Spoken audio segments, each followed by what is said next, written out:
ॐ भूर्भुवः स्वः तत्सवितुर्वरेण्यं भर्गो देवस्य धीमहि धियो यो नः प्रचोदयात्। ॐ शान्ति शान्ति शान्ति। नमस्कार my dear friends. This is video number 9 on भगवान श्री रामना महर्षि से बातचीत। ये वीडियो शुरू होता है भगवान महर्षि रामना से बातचीत का 100वां बातचीत।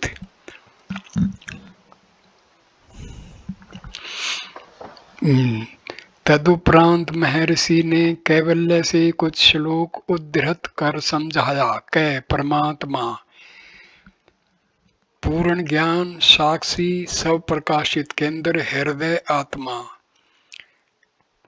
व्यक्ति वृत्तियों को एवं अव्यक्त रूप में प्रतिबिंबित प्रकाश को जानने वाला जीव आंतरिक बुद्धि तथा बहिर्मुख मन। बुद्धि एवं मानस जिसमें वृत्ति तथा प्रतिबिंबित प्रकाश एक अंकुर के रूप में समावेश है, यही अंतःकरण है। इसके 2 भाग हैं। हृदय रूप वृत्तियां सामान्य ज्ञान और ये इकट्ठी होती हैं, मिलकर जगत की सृष्टि होती है, जैसा कि हम देखते हैं। ख आत्मा शुद्ध ज्ञान जीव परमात्र बराबर है ज्ञाता। बुद्धि तथा मन प्रमाण देखना। इसके फिर 2 भाग हो जाते हैं। दृश्य रूप में भाषित वृत्तियां ज्ञान फल चैतन्य। मन की वृत्तियां बाह्य पदार्थों का आकार ग्रहण कर लेती हैं तथा वृत्तियों पर प्रतिबिंबित प्रकाश दृश्यों को प्रकाशित करता है। अब वृत्तियों की उपेक्षा कर इन्हें प्रकाशित करने वाले प्रकाश की ओर देखिए। मन शांत हो जाता है तथा ज्योति स्वप्रकाशित रहती है।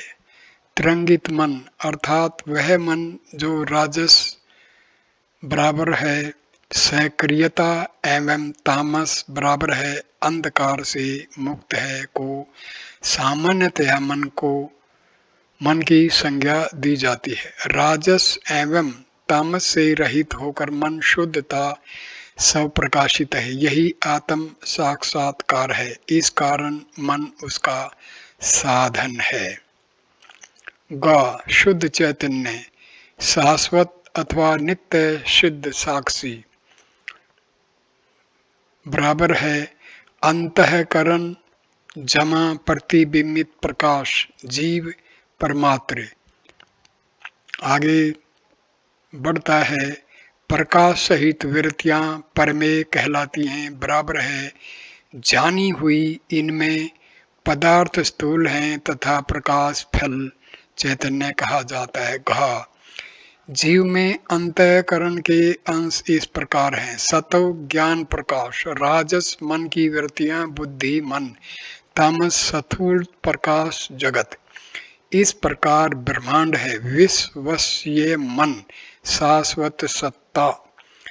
सत्व ईश्वर विश्व का अधिष्ठाता, राजस व्यक्ति जीव, तामस जगत। अड़ा ब्रह्म सत अस्तित्व इसे आधार कहते हैं। चित्त आनंद विशेष कहा जाता है। बराबर है माया से नानावत होता है। इसके 2 भाग हो जाते हैं। प्राकृतिक ब्रह्मांड अथवा जगत कृत्रिम पदार्थों का बाहुल्य। माया सत को निस्तेज नहीं कर सकती, किंतु चित्त तथा आनंद को निस्तेज कर देती है और वे पृथक भाषित होते हैं। च रज्जु सदृश है अस्तित्व आधार। मंद प्रकाश में माया भ्रम सर्प भाषित होती है। हृदय में वर्णित कृत्रिम भिन्नता। छ सत्य अस्तित्व आधार। इससे विशिष्ट अर्थात जीव की सृष्टि होती है, जो अज्ञानी के आवरण के वशीभूत होकर अपने को स्थूल देह मात्र मान लेता है। यहाँ अज्ञान का अर्थ है आत्मा की खोज न करना। जीव वास्तव में ज्ञान ही है, किंतु अज्ञान के कारण भूल से स्थूल देह से तादात्म्यता हो जाती है। फिर महर्षि ने लोहे की लाल गरम गेंद का उदाहरण देकर इसको स्पष्ट किया। तप्तः अय पिंडवतः, लोहे की एक गेंद जमा अग्नि मिलकर गरम लाल लोहे की एक गेंद बनते हैं। चित्त जमा जगत जमा चित्त बराबर है शुद्ध ज्ञान, मिलकर जीव बनता है, बराबर है व्यक्ति। बातचीत 101। अंबाला के एक सज्जन ने जिज्ञासा की, द्रौपदी की साड़ी के अंतरहित हो जाने का युक्तिपूर्ण उत्तर क्या है? महर्षि, आध्यात्मिक विषयों को बुद्धिवाद के दायरे में नहीं बैठा सकते। आध्यात्म बुद्धि से परे का विषय है। द्रौपदी के आत्म समर्पण के पश्चात यह चमत्कार हुआ। रहस्य समर्पण में है। भक्त हृदय तक कैसे पहुँचे? महर्षि, अभी तुम कहाँ हो जो हृदय तक जाना चाहते हो? क्या तुम आत्मा से अन्यत्र खड़े हो? भक्त, मैं अपनी देह में हूँ। महर्षि, किसी एक खास जगह अथवा पूरी देह में हो? भक्त, पूरी देह में, मैं पूरी देह में व्याप्त हूँ। महर्षि, व्याप्त कहाँ से हुए? भक्त, मैं नहीं जानता। महर्षि, ठीक है, तुम सदैव हृदय में हो। तुम कभी इससे दूर नहीं हो जिससे कि तुम उसके पास जाओ।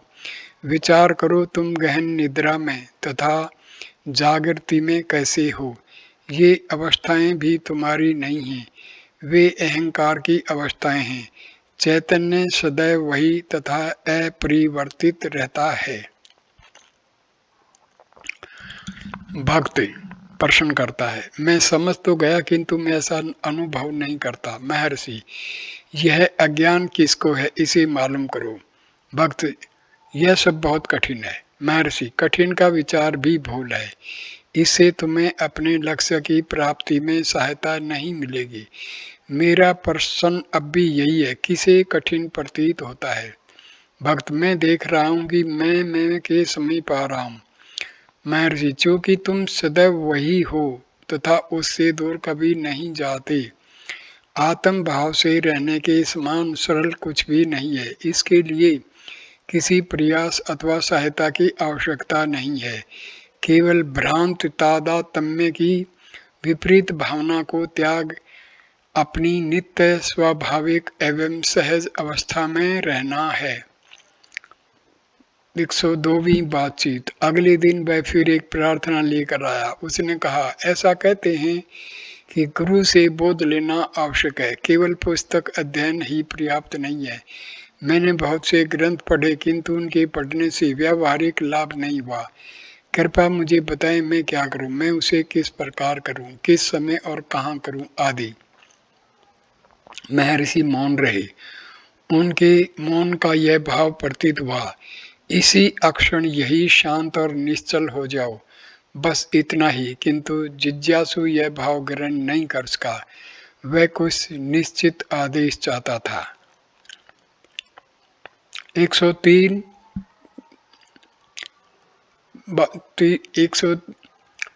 130वीं बातचीत। अगले दिन श्री भगवान ने कहा, ये लोग किसी जप, ध्यान, योग अथवा ऐसी किसी वस्तु की इच्छा करते हैं जब तक वे यह न कहें कि वे अब तक क्या करते रहे, उन्हें और क्या कहा जा सकता है। फिर जब और उसकी फलश्रुति आदि क्यों? कौन जप करता है, उसका फल किसे प्राप्त होता है? क्या वे अंतर्मुख नहीं हो सकते? और फिर यदि कोई जप या ध्यान करने का आदेश भी दे तो वे कुछ समय तक उसे करेंगे किंतु निरंतर परिणाम की प्रतीक्षा करते रहेंगे, जैसे दिव्य दर्शन, स्वप्न अथवा चमत्कार, पूर्ण शक्तियां आदि। यदि ये प्राप्त न हों तो वे कहते हैं कि प्रगति नहीं हो रही अथवा तप प्रभावशाली नहीं है। चमत्कारिक अनुभूतियां प्रगति की सूचक नहीं है, केवल तप करना उसकी प्रगति भी है। स्थिरता की आवश्यकता है। इसके अतिरिक्त उन्हें अपने मंत्र अथवा अपने ईश्वर के प्रति समर्पण भाव रखकर उसकी कृपा की प्रतीक्षा करनी चाहिए। वे ऐसा नहीं करते हैं। एक बार किए हुए जप का भी शुभ परिणाम होता है, साधक जाने या ना जाने। 28 नवंबर 1935 104वीं बातचीत। भारत सरकार के रेलवे बोर्ड के एक अधिकारी श्री किशोरी लाल दिल्ली के निवासी हैं। देखने में सरल, वैशिष्ट तथा व्यवहार में गौरवपूर्ण हैं। वे आमाशय की सूजन से पीड़ित हैं तथा उन्होंने भोजन व निवास का प्रबंध नगर में किया है। 5 वर्ष पूर्व उन्होंने भक्ति साहित्य का अध्ययन प्रारंभ किया। वे श्री कृष्ण के भक्त हैं। जो भी देखते हैं उसमें श्री कृष्ण की अनुभूति करते हैं। कृष्ण उन्हें प्राय दर्शन देकर आनंदित करते हैं। उनके कार्य बिना उनके स्वयं के प्रयास के होते हैं। ऐसा आभास होता था कि स्वयं श्री कृष्ण उनके सारे कार्य उनके लिए कर रहे हैं। बाद में वे एक महात्मा के संपर्क में आए जिन्होंने उन्हें वेदांत का अध्ययन तथा निराकार उपासना का परामर्श दिया। तब से उन्होंने उपनिषद, अष्टावक्र, अवधूत, श्रीमद् भगवद गीता सहित दर्शन तथा वेदांत के लगभग 700 ग्रंथों का अध्ययन किया है। उन्होंने श्री भगवान महर्षि रमन के अंग्रेजी ग्रंथों का अध्ययन किया है तथा बहुत प्रभावित हुए हैं। एक समय जब वे काल के गाल में थे तब केवल एक ही संकल्प उनकी स्मृति में सदैव आता रहता था कि उन्होंने अभी तक अपने जीवन में रमन महर्षि का दर्शन नहीं किया है। इस कारण वे यहाँ थोड़े समय के लिए आए हैं। वे केवल महर्षि के स्पर्श तथा कृपा हेतु प्रार्थना करते हैं। उनसे महर्षि ने कहा, आत्म वाहम गुडाकेश, अर्थात मैं आत्मा हूँ। आत्मा ही गुरु है तथा आत्मा ही कृपा है। आत्मा के बिना कोई नहीं रहता। वह सदा संपर्क में है। बाह्य स्पर्श की आवश्यकता नहीं है। भक्त में समझा, मेरा प्रयोजन बाह्य स्पर्श से नहीं है। महर्षि, आत्मा से अधिक समीप कुछ भी नहीं है। भक्त, 3 माह पूर्व मुझे श्री कृष्ण ने दर्शन देकर कहा, मुझसे निराकार उपासना की प्रार्थना क्यों करते हो? सर्वभूत सत्मात्मानं सर्वभूतानि चात्मनि। आत्मा सब में है तथा सब आत्मा में है। महर्षि, इसमें संपूर्ण सत्य निहित है। यह भी औपचारिक है। वास्तव में आत्मा के अतिरिक्त कुछ भी नहीं है। जगत मन का प्रक्षेपण मात्र है। मन का उदय आत्मा से होता है। अतः आत्मा ही एकमात्र सत्ता है। भक्त, किंतु इसका अनुभव होना कठिन है। महर्षि, कुछ भी अनुभव नहीं करना है। वह नित्य शुद्ध बुद्ध मुक्त अवस्था है। यह अवस्था सहज तथा नित्य है। किसी नवीन वस्तु को प्राप्त नहीं करना है। इसके विपरीत मनुष्य को अपना अज्ञान त्यागना है। बस इतना ही करना है। इस अज्ञान को मूल को खोजना होगा। यह अज्ञान किसको है? व्यक्ति किससे अनभिज्ञ है? वहाँ दृष्टा एवं दृश्य है। यह द्वैत भाव तो केवल मन का गुण है। मन आत्मा से है। भक्त, हाँ, अज्ञान स्वतः नहीं रह सकता। अंत में उसने समर्पण करते हुए निवेदन किया, जिस प्रकार चिकित्सक रोगी का रोग जानकर उसी प्रकार उसकी चिकित्सा करता है, कृपा कर श्री भगवान वैसे ही मेरी चिकित्सा करें। उसने यह भी कहा कि उसकी ग्रंथों के अध्ययन तथा उनसे ज्ञान प्राप्त करने की सारी प्रवृत्ति नष्ट हो गई है। 105वीं बातचीत। महर्षि, येन अश्रुतम श्रुतम भवति, छांदोग्य उपनिषद। जिसे जानकर न जाना हुआ भी जाना जाता है। श्री भगवान के परिचारक माधवा स्वामी, क्या छांदोग्य उपनिषद में महावाक्य तत्वमसि की दीक्षा की 9 पद्धतियां हैं? महर्षि, नहीं, ऐसा नहीं है। पद्धति एक ही है। उद्दालका ने उपदेश आरंभ किया। सत्य एवं सौम्य केवल अस्तित्व है। इसको स्पष्ट करने हेतु श्वेत केतु के उपवास का दृष्टांत दिया। एक, उपवास से सत्य व्यक्ति में अस्तित्व स्पष्ट हो जाता है। 2, यह सत्य अस्तित्व में भिन्न भिन्न पुष्पों से संग्रहित मधु की भांति सब में एक सा ही है। 3, गहन निद्रा के उदाहरण से जाना जाता है कि व्यक्तियों के सत्य में कोई अंतर नहीं है। प्रश्न उठता है, यदि ऐसा है तो सुषुप्ति में प्रत्येक व्यक्ति उसे क्यों नहीं जान पाता।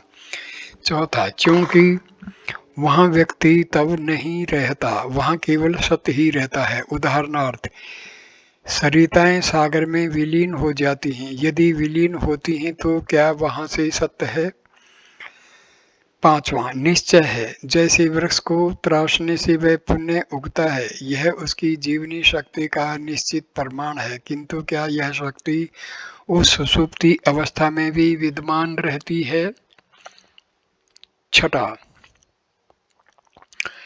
अवश्य लवण तथा जल का उदाहरण लो। जल में लवण सूक्ष्म रूप से है, यद्यपि यह दृष्टि गोचर नहीं है, किंतु अन्य इंद्रियों से अनुभूत है। इसका ज्ञान कैसे हो, अन्य साधन क्या है।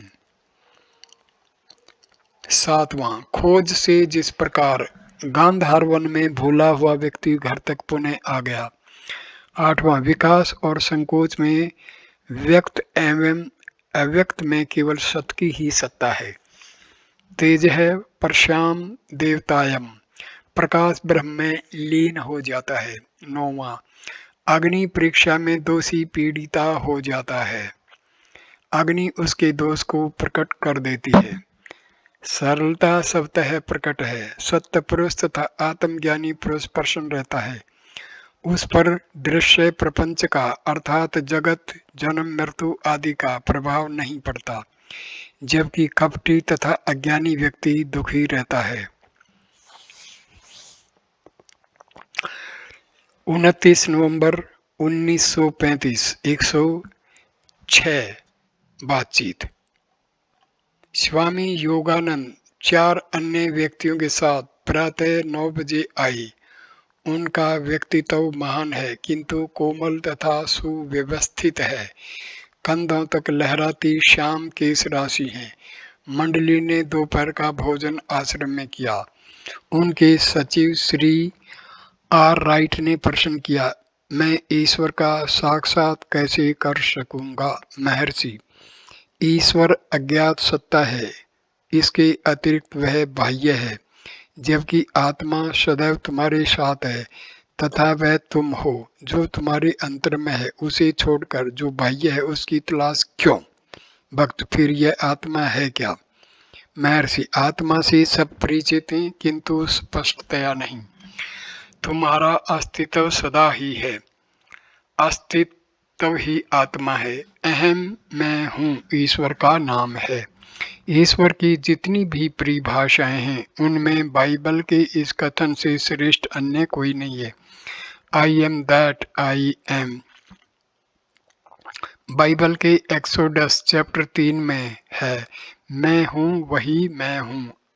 अन्य कथन भी हैं, जैसे कि ब्रह्मैव वहम, अहम ब्रह्मास्मि तथा सोहम, किंतु जेहोवा आई एम मैं हूँ से अधिक प्रत्यक्ष अन्य नाम नहीं है। पर ब्रह्म में है जो है वह आत्मा है, वही ईश्वर है। आत्मा का ज्ञान परमात्मा का ज्ञान है। वास्तव में आत्मा के अतिरिक्त कोई ईश्वर नहीं है।